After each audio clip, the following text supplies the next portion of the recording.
morning, everyone. Good afternoon, everyone. Thank you for being watching those kind of video, guys. Thank you for sharing. Thank you if you're a member of 1181. If you're a member into any kind of union out there in the school bus industry, guys. Thank you so much, because we all in the same boat in the school bus industry.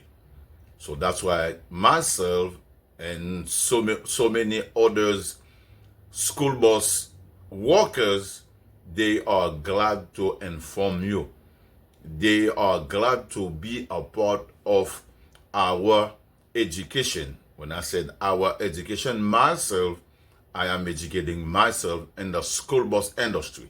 The same way I'm bringing you information, the same way I'm telling you how it is in the school bus industry.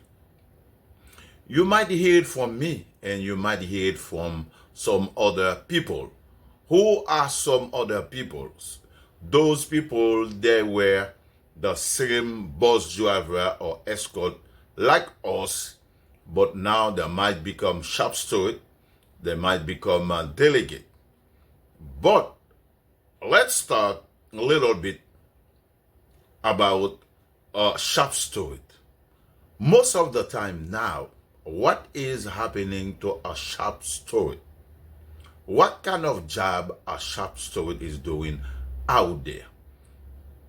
A shop steward, we could say right now, it's a mini delegate.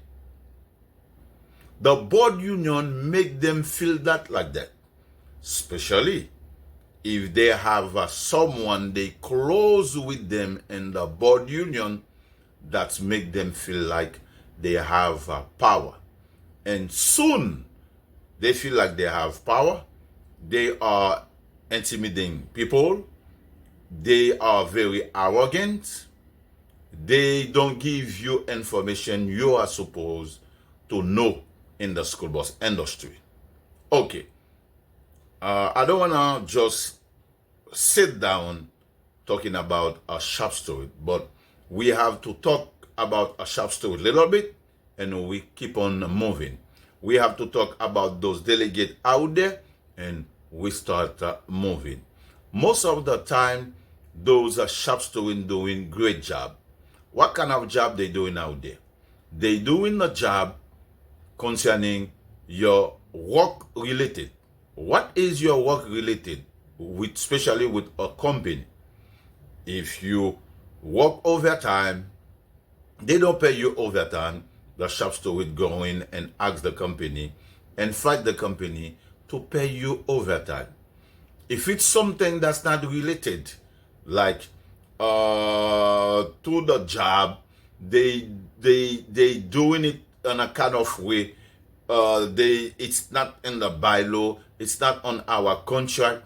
Of course, the shop steward might go and defending you. Okay? Like in front of the company. Not so many things. A shop steward right now is going in front of company to defend you guys. You are not going to find it.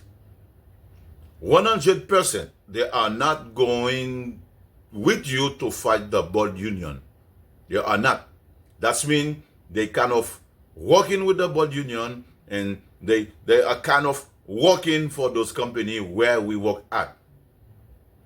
You could hear a shop steward open his mouth with a company if you do not get paid the 1 hour now they give it to you. If you covering a route they supposed to pay you, they don't pay you, the shop steward is going to ask them to pay you. Like if the bathroom have something and you cannot pay, you cannot use in it, the shop steward is going to force the company to fix it. And you might hear the shop steward, if, like for example, I say for example, if they have coverage route and they have certain people to cover it, and the company might turn and say, no, I don't want those senior people to cover it. They might force the company to let some senior cover it, and that's it. You are not going to hear anything else. That's why people have to be careful on what a shop store is representing them for. Most of the time they are backed up the board union 100 times. They backed up, they do work for the board union. No one can talk about the board union. Anytime you make a comment about the union, the board union is misrepresenting you, and you have the proof. It's not like me telling you the board union is misrepresenting you. You have the proof. If you are newcomers, you heard it. So by educating yourself, for me, by educating yourself, you will have a chance to not go in all the time. I say all the time, to not go in back and forth all the time on their office. That's what they want. What do you want to know for a shop steward to tell you you don't know if you're educating yourself? Because when you go in front of them, when you're educating yourself, you go and ask them, that's when they get mad. They get frustrated. That's why they try to intimidate you. Okay? Anything you want to know, they are there. That's their job, to telling you exactly what it is. They don't want you to know. They don't want you to be educating in the school bus industry. That's why they might have a mouth with me a little bit to intimidate me, for me to not educating you out there. That's why you have to be careful. Once you have your bylaw, once you have your contract, once you know certain rules and regulations, you have the phone numbers, and you call and ask for some questions.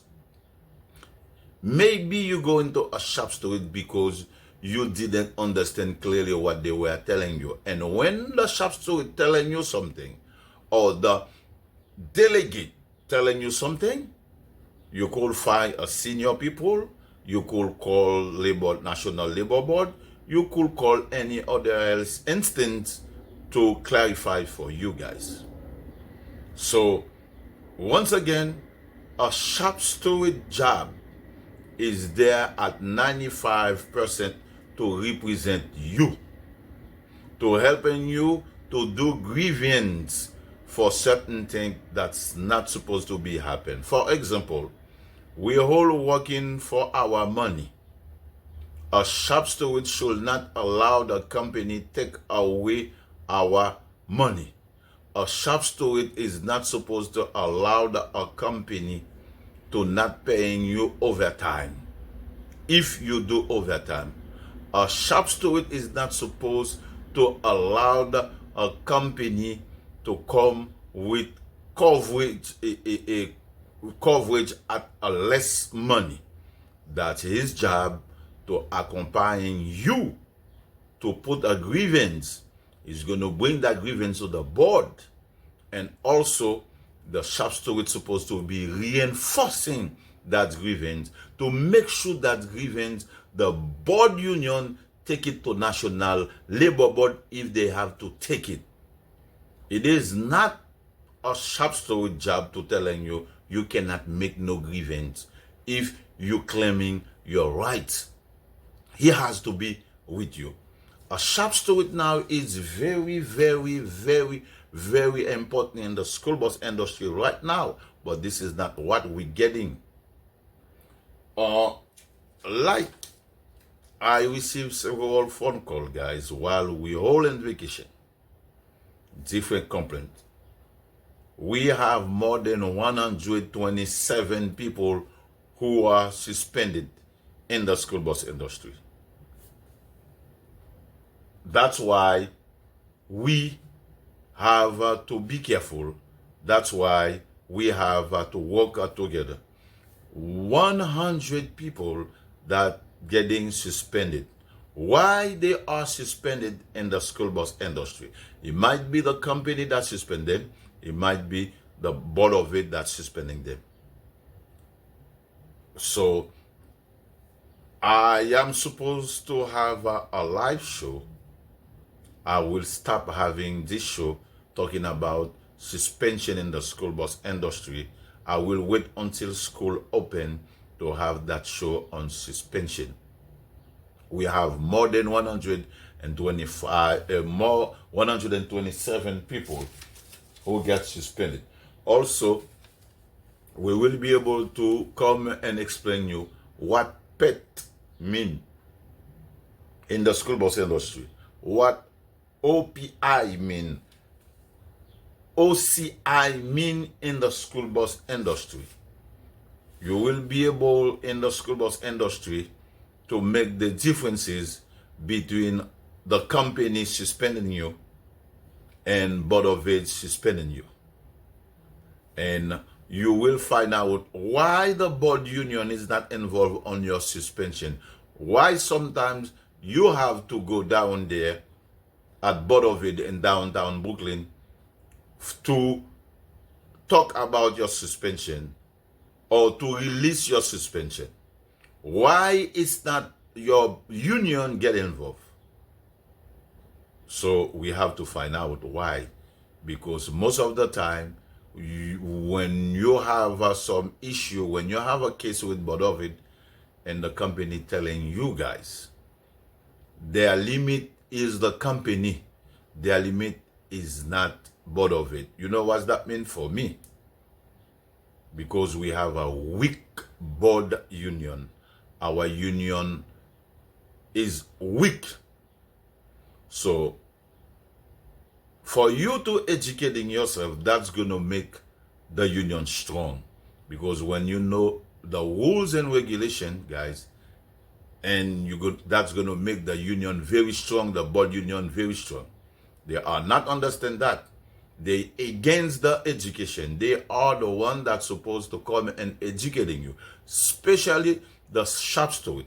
A sharp steward is supposed to be standing up like me, the way anytime I'm in front of camera, in front of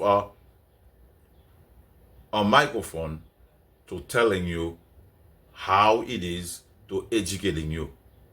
This is very important. So the only company I used to work, I found this, what I just telling you, those stuff, is Caravan, when Jerome Pierre used to be my shop steward. He always has meeting with us. He always asking us, what do you want? How you feel it? How you feel about the job? When he goes to the general meeting, he exposed the problem in Caravan. And we have an issue going on. He took words from us. He goes there and expose it in front of the board union 100. And the 100 come back and tell the company still refused. The board union, 100 union, didn't do anything. Even that was after Roger Toussaint, what Jerome did in Caravan, he bring a lock with a chain. He closed early in the morning, 5 o'clock. He tell everybody get out because they don't want to give us what we want. He put the chain and locked the door. A big chain. I was there, so many people was there. When we put the chain, it took them about 11 o'clock to sign and say, yes, they will give us, because Noah would come out. The chapter 12 and chapter 7 was up there, just giving it life, exactly what was going on with Caravan. School bus, a part of Queens was dead, no kids going to school, and they give it to us. A sharp story. So, guys, it is what it is now in the school bus industry. Most of the sharp story now, they are very intimidated. I don't know if they train them to be like that. Very intimidated. When you go and talk to them, they're very arrogant to you. Some of them, they threaten you. Some of them telling you stuff you don't even know in the school bus industry. That's not even existing in the school bus industry. That's why you have to educating yourself. Educating yourself is not only listening to me, but you're looking into information. And when you get those information, you go and ask it, is that true what I heard? Or is that true when I Google stuff? Or is that true when I call Board of It? When I call National Labor Board, this is what they're telling me. When I call OCS, PTI, PSE, PETS, BOE, this is what they're telling me. This is the rules and regulation. The biggest mistake we made in the school bus industry, when we came, they hire us in the school bus industry, we should ask the employer a handbook, the rules and regulation for the company. They should give it to us. Even you go just now and ask, they should not refusing it you. There is some certain rules you have to know. It's the same thing, you know the contract by heart. And what are we asking just now? We have only the memorandum of agreement of the contract. But they have another book where they have the whole complete contract. We don't have it. We have a resume of the contract. And anytime something happens, they goes on that book to say, this is how it is in the contract. And you have a small part of the contract. You think that was the contract only in your hands. No, that's not true. We need to have that big book too. We have to know everything inside that book. When anything happened, they went inside that book and we already know it is true, it's there. But if we don't know what's inside that book, you're going to come up and tell us. We're going to say, we don't know what you're talking about, because what we have on our hands, that's not what you're telling us. Okay, guys, very important.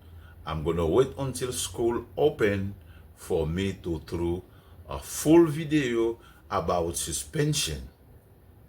You see, I won't be talking about the shop steward anymore, because you know, this kind of job, the shop steward is supposed to be doing it for you guys.